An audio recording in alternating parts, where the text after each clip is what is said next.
Before we get started, I want to show you a few of card basics so that you know how to cut and score your card. And those would be the two items that are not included in the kit that you will probably need to get started, is your cutters and your scorers. I could take my Simply Scored, and I'm going to mark this at 4 1/4 so I can do multiples. And I would just score this at 4 1/4, the whole thing. And this is going to make 2 card bases then. I have it scored right down the center. Line it up at the 5 1/2, and that will give me 2 card bases that are already pre-scored. It's going to make very quick work of your workshop projects. Now that you know how to cut and score your projects, we're going to get started with our first project, which is going to be this simple little happy birthday card that's done with the standard base, which we just talked about. To start with, we're going to use our Easy Events stamp set. That was one of my sets that I chose, and it's actually 2 cases, so it has 8 stamps, and it pretty much covers a variety of occasions, so it's a great starter set. It would be considered an outline stamp set because the stamps are just outlined, and then you can color them in or just leave the outline. So there's a number of techniques that you can do with that. My base is, again, 5 1/2 by 8 1/2. For my inside, if you want to put an inside piece, it should be 5 1/4 by 4. I need a Whisper White envelope.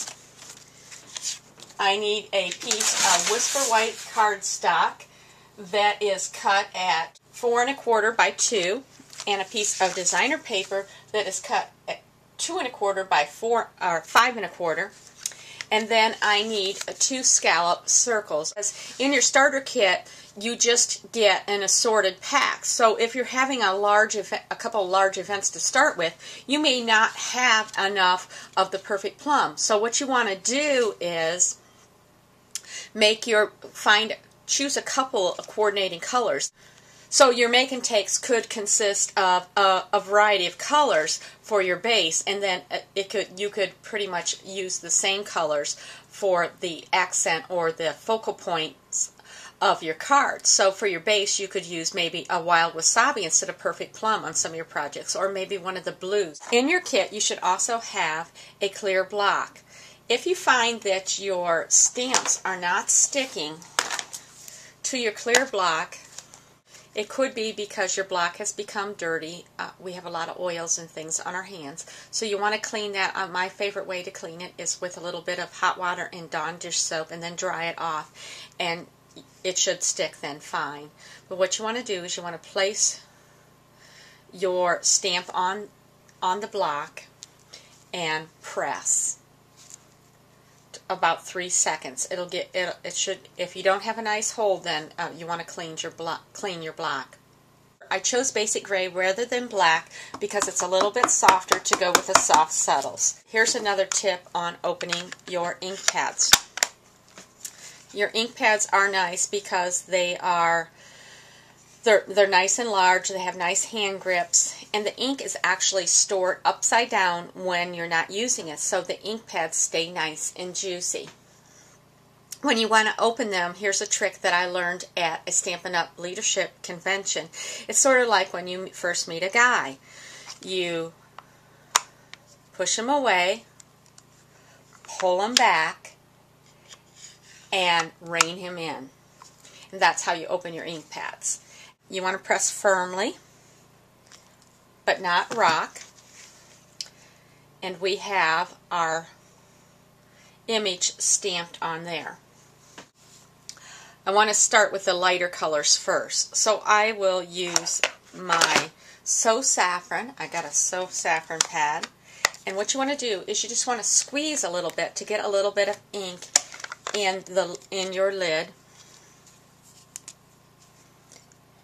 and you can pick that up with your blender pen and begin coloring.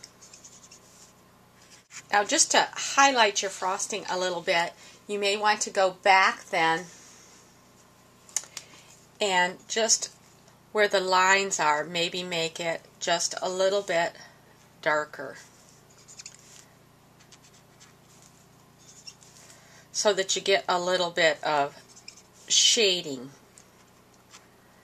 When you're done, you want to preserve the tip of your blender pen. So you just want to pull and roll until it comes out clear on your scrap pad. And we'll continue coloring until we have the entire image colored. To get this image, because we don't have one that's shaped like the So Saccharine on the background, I'm going to take my snips and I'm just going to cut my scallop in half. And then you can adhere this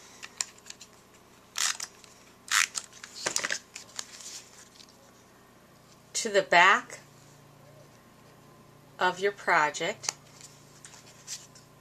so that it looks like you have a bigger scallop than you actually have.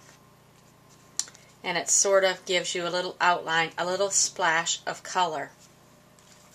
Then we're going to take our Whisper White cardstock and our scallop punch once again, and here's a neat little trick I'm going to show you.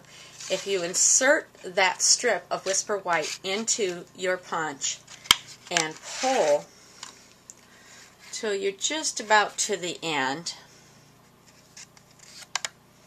and then punch, it's going to give you this clever little tag that you can use on projects. It's a nice backdrop, and then we'll be able to put that on there. And that's how I got my focal point image. And here's a little tip on tying bows. If you make 2 loops, put one behind the other, you have your finger right here, and we're going to bring the one that's behind to the front and put it down the hole where your finger is. Push it back around back.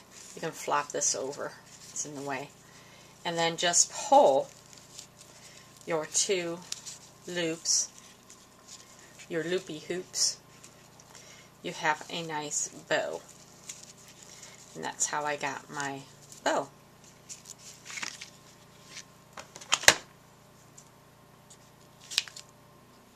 We're ready to begin assembling our card. So now, since we have that scored, it's just very easy to put in half.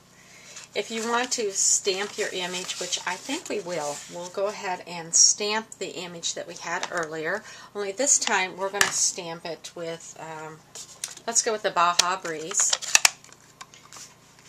So again, we want to tap it, and then we can stamp. This will be the inside of our card.